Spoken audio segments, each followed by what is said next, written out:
नमस्कार दोस्तों, स्वागत है आप सभी लोगों का हमारे कुशवाहा स्टॉक एनालिटिक्स में। तो दोस्तों आज हम सीखेंगे कि ऑप्शन ग्रीक क्या होता है दोस्तों। दोस्तों ये सीरीज जो है अभी लंबे सेशन तक चलेगी, छोटे-छोटे वीडियो में, क्योंकि एक वीडियो में बनाने जाऊँगा तो बहुत लंबा वीडियो चलेगा। तो मैंने एक छोटे-छोटे वीडियो में इसको डिवाइड कर दिया है। तो दोस्तों आज हम सीखेंगे कि ऑप्शंस का जो ग्रीक होता है वो क्या होता है और उसका ऑप्शन में ऑप्शन कॉन्ट्रैक्ट जो जो भी हम बाय करते हैं, कॉल बाय करते हैं, पुट सेल करते हैं, तो उसका ऑप्शन ग्रीक का, है ना? ऑप्शन ग्रीक से उस पर क्या प्रभाव पड़ता है, इसके बारे में आज हम एकदम इन डेप्थ में जानकारी करेंगे। और आज हम सीखेंगे कि ऑप्शन का जो डेल्टा होता है, वो ऑप्शन के प्राइस पर, ऑप्शन के प्रीमियम पर किस प्रकार से प्रभाव डालता है, उसके बारे में जानेंगे। तो दोस्तों, यदि आप हमारे चैनल पर पहली बार आए हैं, वीडियो को पहली बार देख रहे हैं, यदि आप को ये वीडियो जो है इन्फॉर्मेटिव लगे, तो वीडियो को शेयर ज़रूर कीजिएगा, लाइक ज़रूर कीजिएगा और चैनल पर पहली बार आए हैं, तो चैनल को सब्सक्राइब ज़रूर कीजिएगा ताकि आने वाला सेशन जो है आप तक पहुँचे। तो दोस्तों, ऑप्शन ग्रीक क्यों सीखना चाहिए हमें? तो जब भी हम कोई ऑप्शन को बाय करते हैं या फिर सेल करते हैं, तो वो जो हमने ऑप्शन को बाय या सेल किया है, उस ग्रीक के कारण, ऑप्शन ग्रीक के कारण जो है, हमारे ऑप्शन पर क्या प्रभाव पड़ेगा, है ना? क्या इफ़ेक्ट करता है? कितना रिस्क होता है? यदि मार्केट यहाँ से नीचे गिरे, तो कितना रिस्क होगा? मार्केट वहाँ से ऊपर उठे, तो कितना प्रॉफ़िट होगा? इसके बारे में मेजरमेंट मिलता है। इसलिए जो ऑप्शन का ग्रीक होता है ना दोस्तों, वो सीखना ज़रूरी है। तो आइए चलते हैं हमारे प्रेजेंटेशन पर और सीखते हैं, ओके? चलिए। तो दोस्तों नमस्कार, स्वागत है आप सभी लोगों का एक बार फिर से हमारे कुशवाहा स्टॉक एनालिटिक्स में। तो दोस्तों अक्सर तो आप सभी जानते हैं कि ऑप्शन ग्रीक जो है कितने टाइप के होते हैं, डेल्टा, गामा, वेगा, थीटा, रो, ये जो होते हैं। परंतु हम स्टॉक मार्केट में डेल्टा, गामा, वेगा और थीटा, इस 4 चीज़ों का, ये 4 जो है, इन चारों का ही हम जनरली यूज़ करते हैं। ओके? तो आइए हम सीखते हैं, समझते हैं कि ग्रीक का क्या महत्व है स्टॉक मार्केट में, ऑप्शन ट्रेडिंग में। ओके? चलिए। तो दोस्तों जो भी हम सीखते हैं उसका हमें स्टॉक मार्केट में ग्रीक का, कोई भी हम ऑप्शन को बाय करते हैं, सेल करते हैं, तो उसका ऑप्शन के प्राइस में क्या असर पड़ता है, उसके बारे में हम जानकारी दें। तो सबसे पहले हम समझते हैं कि ग्रीक क्या होता है। ग्रीक, ऑप्शन का जो ग्रीक है वो क्या होता है। तो ऑप्शन का जो ग्रीक है एक मैथमेटिकल होता है। ओके?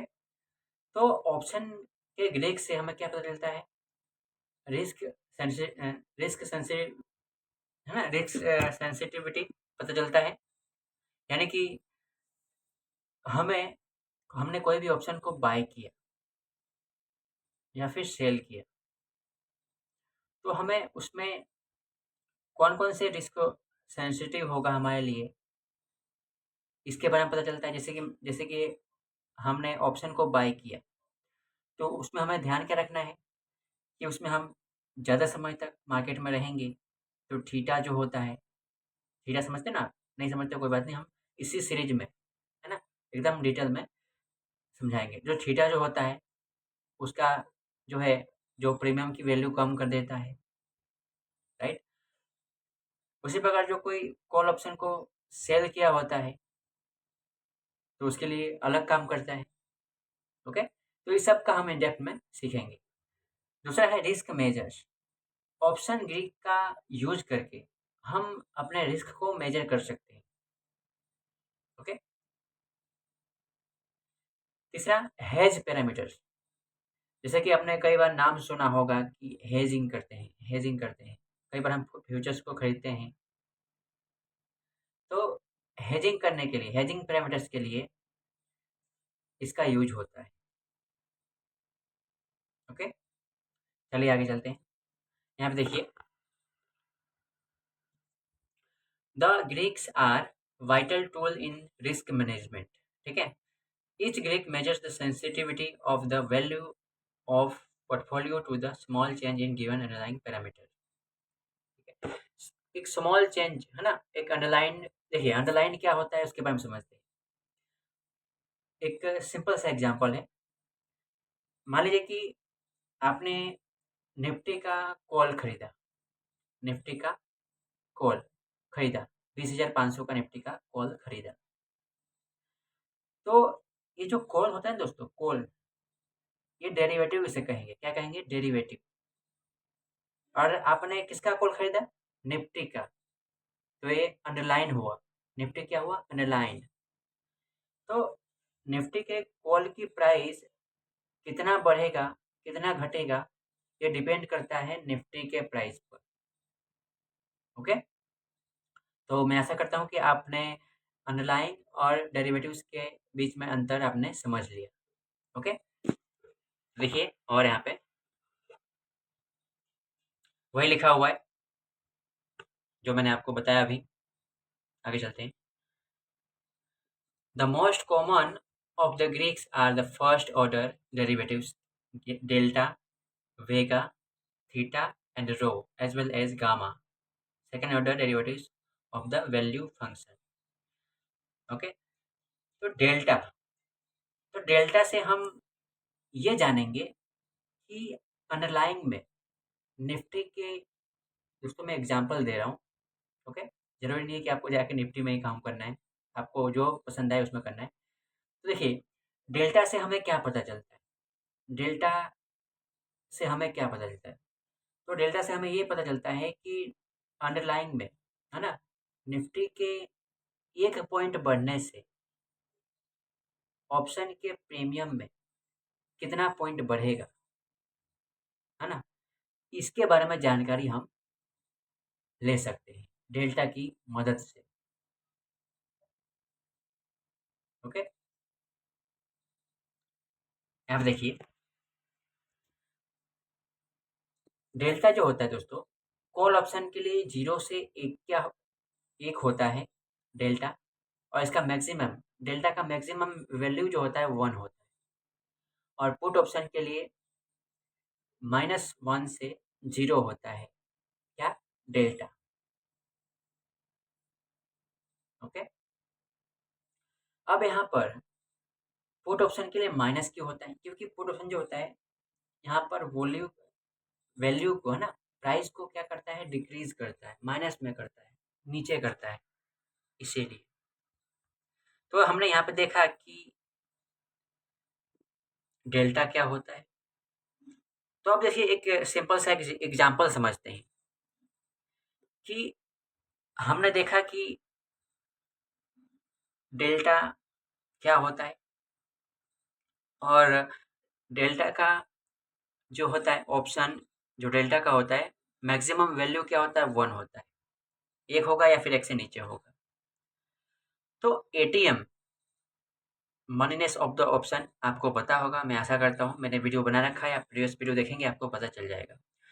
तो ऑप्शन का जो मनीनेस ऑफ द ऑप्शन होता है दोस्तों, उसमें एटीएम पर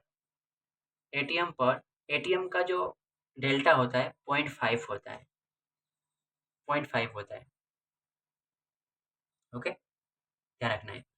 तो अगर हमें यदि हमें ये ज्ञात करना हो कि 1 पॉइंट बढ़ने से, निफ्टी में 1 पॉइंट बढ़ने से हमारे जो कॉन्ट्रैक्ट है उसमें, ऑप्शन है उसमें कितना पॉइंट बढ़ेगा, तो उसके लिए मैंने यहाँ पे देखिए, यहाँ पे एक फॉर्मूला मैंने लिख रखा है कि expected change in option premium बराबर ऑप्शन डेल्टा, है ना, उस ऑप्शन का डेल्टा कितना है into points change in underline.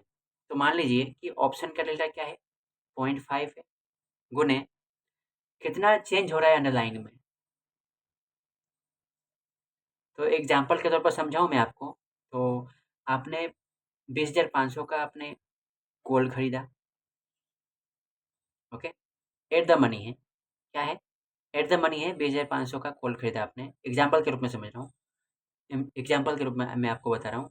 तो 20,500 का आपने एट द मनी का गोल्ड खरीदा। तो एट द मनी का डेल्टा क्या होता है? 0.5 होता है ना? तो 0.5 ओके, ये आ गया। अब 1 पॉइंट बढ़ता है, अंडरलाइंग में कितना बढ़ता है? 1 पॉइंट बढ़ता है, तो हमारे प्रीमियम पर, ऑप्शन के प्रीमियम पर क्या प्रभाव पड़ेगा? देखिए यहाँ पे 0.5 गुने 1 यानी कि 5 पैसा बढ़ेगा। अगर वही 10 पॉइंट बढ़ता है, अगर 10 पॉइंट बढ़ता है निफ्टी में, तो यहाँ पे देखिए हमारा एटीएम का डेल्टा क्या है? 0.5 गुने 10 करो, कितना हुआ? 5 आया। तो 10 पॉइंट बढ़ता है निफ्टी में, तो हमारा प्रीमियम में 5 रुपये की बढ़ोतरी होगी। इस प्रकार से दोस्तों आप जाकर प्रैक्टिकली ऑप्शन का जो डेल्टा इंटू अंडरलाइंग, आप इसे जाकर प्रैक्टिकली करोगे तो आपको समझ में आएगा। तो इस प्रकार हम ऑप्शन के डेल्टा का यूज़ करके, है ना, ऑप्शन के प्रीमियम में कितना चेंजेस होता है निफ्टी के 1 पॉइंट बढ़ने से या निफ्टी के 1 पॉइंट घटने से, ऑप्शन के प्रीमियम में क्या चेंजेस होता है वो हमें पता चलता है। ओके, चलिए आगे चलते हैं। देखिए यहाँ पे कॉल का delta, we know the delta is a number that ranges between 0 and 1। हम जानते हैं कि जो कॉल का डेल्टा है वो 0 से 1 के बीच का है। Okay, assume a call option has a delta of 0.3। ऐसा हम मानते हैं कि एक कॉल का जो डेल्टा है, एक कॉल ऑप्शन का डेल्टा जो है 0.3 है। तो इससे आप क्या समझते हैं? 0.3 जो है कॉल का डेल्टा है, इससे आप क्या समझते हैं? Well, as we know, the delta measure the rate of change of premium for every unit change in the underlying. Okay, so a delta of 0.3 indicates that for every 1 point change in the underlying, the premium is likely to change by 0.3 units. और देखिए मैंने इसके previous session में मैंने आपको वही समझाया, वहाँ पे लिखा हुआ है। देखिए यहाँ पे मैं आपको शॉर्ट में समझाता हूँ। अगर कॉल का डेल्टा कितना है? 0.3 है, तो इसे हम ये समझते हैं कि यदि, मैं निफ्टी का एग्जांपल दे रहा हूँ, यदि निफ्टी में 1 पॉइंट का चेंज होता है, 1 पॉइंट क्या होता है? बढ़ता है। 1 पॉइंट क्या होता है? बढ़ता है। तो मैंने आपको बताया था कि अपने ऑप्शन के प्रीमियम में कितना चेंज होगा, उसके लिए मैंने फॉर्मूला बताया था कि ऑप्शन का जो डेल्टा होता है इनटू अंडरलाइंग में जितना चेंज हो, निफ्टी में जितना चेंज हो, उसका गुना करते हैं तो उसके बाद जो मिलता है वो। ओके, तो अगर निफ्टी का 100 पॉइंट चेंज होता है, 100 पॉइंट बढ़ता है ऊपर, और उसका डेल्टा क्या है? 0.3 है, तो आप उसको इंटू करेंगे, गुना करेंगे, तो 30 पॉइंट का जो है आपके प्रीमियम में, 30 रुपया जो है आपका प्रीमियम बढ़ेगा। एकदम आसान है, आपको खाली समझना है, समझिए। ओके, तो इस प्रकार होता है कॉल का डेल्टा। कॉल का डेल्टा क्या होता है? 0 से 1 के बीच में होता है, माइनस में नहीं होता है। Okay, at this stage let me, अब देखिए यहाँ पे एक और है, एक और यहाँ पे एक क्वेश्चन है कि जो कॉल का डेल्टा होता है वो 0 से 1 के बीच क्यों होता है? 0 से 1 तक क्यों होता है? ये भी एक सवाल है।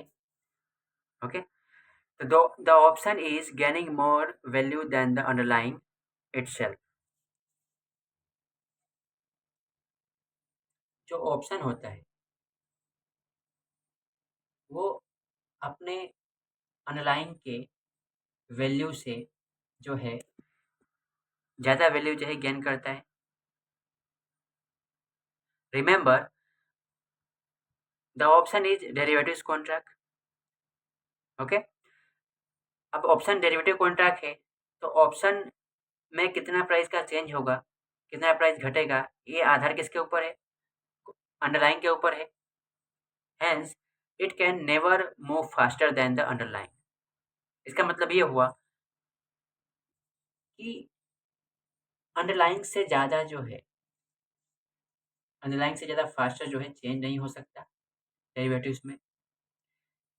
इसीलिए अगर if the delta is 1, it signifies that the option is moving in the line with the underlying which is acceptable। अगर डेल्टा एक हो, किसी भी कॉल ऑप्शन का डेल्टा जो है, पुट ऑप्शन का डेल्टा जो है एक है, तो हम ऐसा एक्सेप्ट करते हैं कि जो वो अंडरलाइन के बराबर है। Okay, but a value higher than 1 does not make sense. For this session the delta of an option is fixed to a maximum value of 1। ठीक है, तो डेल्टा का मैक्सिमम वैल्यू जो है 1 रखेंगे हम इस सेशन में। ओके, ये चलते हैं, आगे चलते हैं। यहाँ पे देखिए डेल्टा जो है, डेल्टा अलग अलग स्ट्राइक प्राइस पे किस प्रकार का प्रभाव डालता है उसके बारे में जानते हैं। देखिए यहाँ पे अगर डीप इन द मनी हो, इन द मनी हो, एटीएम हो, ओटीएम हो और डीप ओटीएम हो, देखिए यहाँ पे डेल्टा का वैल्यू दिया गया है। अगर डीप इन द मनी हो तो हाईएस्ट डेल्टा होता है, इन द मनी हो तो हाई डेल्टा होता है, एटीएम हो तो 0.5 होता है डेल्टा, और ओटीएम हो तो लो डेल्टा होता है, और डीप ओटीएम हो तो एकदम कम डेल्टा होता है। तो प्रश्न ये है कि हमें कौन सा स्ट्राइक सेलेक्ट करना चाहिए। सर आपने बता तो दिया, लेकिन हम स्ट्राइक कौन सा सेलेक्ट करें, ये भी सही है। पूछो भाई, आपका अधिकार है। तो यहाँ पे देखिए मैंने क्या लिखा हुआ, पहले इसको थ्योरी को पढ़ लेते हैं। Your views is bullish as you expect to the market to move ready by 50 point, therefore it makes sense to buy an option which has a delta 0.5। और देखिए वही है, यदि आपका जो व्यू है, आपने मार्केट को देखा, आपने मार्केट को एनालाइज किया, आपको ऐसा लगा कि हाँ मार्केट जो है पिछले कुछ आगे आने वाले कुछ सेशन में जो है 50 पॉइंट का जो है मूवमेंट दे सकता है, तब आप एटीएम का एटीएम पे आप बाय सेल करो, क्योंकि उसके इन द मनी होने के चांसेस जो है ज़्यादा होंगे। समझे आप, क्योंकि एटीएम का डेल्टा कितना होता है, 0.5 होता है। अगर मार्केट में 50% का 50 पॉइंट का मूवमेंट होगा तो आपको 25 पॉइंट, है ना, 25 रुपये आपके प्लस होगा।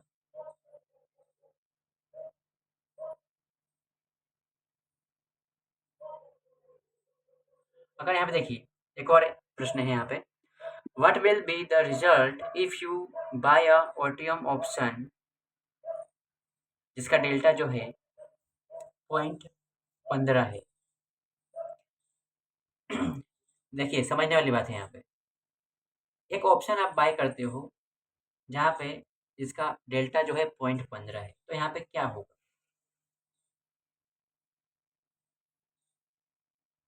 ऑप्शन का डेल्टा 0.15 है, पुट ऑप्शन, देखिए यहाँ पे ऑप्शन आप बाय करते हो, वहाँ पे ऑप्शन का डेल्टा है 0.15 है, तो यहाँ पे 0.15 और जो भी वहाँ पे चेंज होगा, 1 रुपया चेंज हुआ, ओटीएम का है यहाँ पे देखिए, यानी कि ये ऐसा प्राइस है तो जो अभी अचीव नहीं हुआ है। तो मैं यहाँ पे बताना ये चाहता हूँ कि जितना हम एटीएम के पास रहेंगे या फिर इन द मनी में रहेंगे, उतना हम फ़ायदे में रहेंगे, क्योंकि हमारे ब्रेक इवन पॉइंट आने में ना, जितना हम एटीएम से दूर जाएँगे, उतना हमारे लिए ब्रेक इवन पॉइंट जो है हमें मिलने में थोड़ा समस्या होती है, टाइम लगता है और कुछ नहीं होता है। तो मेरा कहने का मतलब ये है कि हम जब भी काम करें, एटीएम पर काम करें, एटीएम से नीचे काम करें, इन द मनी में, डीप इन द मनी में, तो वो जो है उसमें डेल्टा ज़्यादा होता है, तो आपको प्रॉफ़िट जो है जल्दी होने लगता है। ओके? आगे चलते हैं। अब डेल्टा का स्पॉट प्राइस के साथ क्या रिलेशन है देखते हैं। The delta changes in the value of spot. Hence, delta is a variable, not really a fixed entity. Therefore, if an option has a delta 0.3, the value is likely to change with the change in the underlying. Okay हालांकि किसी किसी option का delta जो है 0.3 है, तो वो change कब कितना चेंज होगा वो डिपेंड करता है अंडरलाइन पर. ओके अब आप देखिए पोर्टफोलियो डेल्टा का कैलकुलेशन किस प्रकार से करते हैं वो भी देखते हैं यहाँ पे. This technique of adding up the delta is very helpful when you have multiple option positions running simultaneously and you want to identify the overall directional impact on the position. तो ये टेक्निक जो portfolio delta calculation का technique जो है कब काम आता है, जब आप एक से अधिक पोजीशन को मैनेज कर रहे हो. तब आपको ये पता करने में मदद करेगा कि हम में एक डेल्टा यदि डेल्टा एक पॉइंट नीचे गिरता है, कम होता है, निफ्टी एक पॉइंट नीचे कम गिरता है, तो मेरे पोर्टफोलियो पर क्या क्या असर पड़ेगा, या फिर एक पॉइंट बढ़ता है निफ्टी तो इसका क्या प्रभाव पड़ेगा, इससे हमें ये पता चलेगा. Strongly recommended you always add the details of individual position sorry दोस्तों to get a perspective. This help you understand the sensitivity and leverage of your overall position. तो मैं आपको यही सलाह दूंगा कि आप जो है जितना हो सके उतना आप एक ही पोजीशन पर काम करें, समझे. क्योंकि जो ऑप्शन होता है ना दोस्तों, ये मोस्ट वोलेटाइल होता है. यदि आप एक भी सॉरी दोस्तों, यदि आप एक पोजीशन को ओपन करते हो तो आप उसको अच्छे से उसको ऑपरेट करो. ओके तो उसमें आपको कितना लेवरेज है, इसका कितना सेंसिटिविटी है ना, कौन कौन से ग्रीक जो है इसको असरकारक है, उसके बारे में हमें थोड़ा सा जानकारी मिलेगा और उसको हम अपने आप को प्रोटेक्ट कर सकते हैं. Okay also here is another important points you need to remember. जैसे कि डेल्टा ऑफ एन एटीएम का कितना होता है, 0.5 होता है. If you have 2 ATM option, हाँ ये भी समझने वाली बात है. यदि यदि आप यहाँ पे एटीएम का डेल्टा कितना होता है, 0.5 होता है. यदि आपके पास दो लोट है, दो ऑप्शन है एटीएम का, तो आपके एक डेल्टा ऑफ द पोजीशन जो है वो उसका क्या होगा, 1 होगा. ओके समझे कि नहीं, राइट. अब समझते हैं डेल्टा प्रोबेबिलिटी क्या होता है. You can use the delta to gauge the probability of the option. यहाँ पे देखिए contract to expire in the money. तो डेल्टा प्रोबेबिलिटी क्या होता है, तो हम डेल्टा का यूज करके हम ऑप्शन के कोई भी स्ट्राइक प्राइस हो उसका हम अनुमान लगा सकते हैं कि आने वाले कुछ दिनों में ये प्राइस जो है इन द मनी आ सकता है कि नहीं आ सकता. वो कैसे, यदि हम मार्केट के बारे में परिचित है, मार्केट में पिछले 1-2 साल से काम कर रहे हैं. ओके तो हमें एक थोड़ा सा आइडिया आता है. आइडिया तो ऐसे हवा में चल के आएगा नहीं. ओके प्रैक्टिस से ही आएगा. तो यदि हम ऑप्शन डेल्टा को देखते हैं, देखिए एट द मनी का ऑप्शन कितना होता है, एट द मनी का डेल्टा कितना होता है, 0.5 होता है. तो 0.5 का डेल्टा होता है. ओके तो उसे इन द मनी में आने के लिए एट द मनी से ऊपर जाना पड़ेगा. तो हमें एक एक्सपेक्टेड चेंज जो होता है दोस्तों, कुछ 20 पॉइंट, 30 पॉइंट इतने का पिछले 1 से 2 दिन में मिल जाता है। तो हम एक डेल्टा के बेस पर हम क्या करते हैं, एक अनुमान लगाते हैं कि हाँ, डेल्टा को ये जो है, डेल्टा के हिसाब से अनुमान लगाते हैं कि ये ऑप्शन कॉन्ट्रैक्ट जो है, इतने दिन में जो है इन द मनी में आ जाएगा। तो वहाँ पे हमें फ़ायदा ज़्यादा होता है क्योंकि जो एट द मनी का कॉन्ट्रैक्ट है, वो इन द मनी में आता है, तो वहाँ पे डेल्टा बढ़ता है और वहाँ पे आपका प्रॉफ़िट भी बढ़ता है। ओके?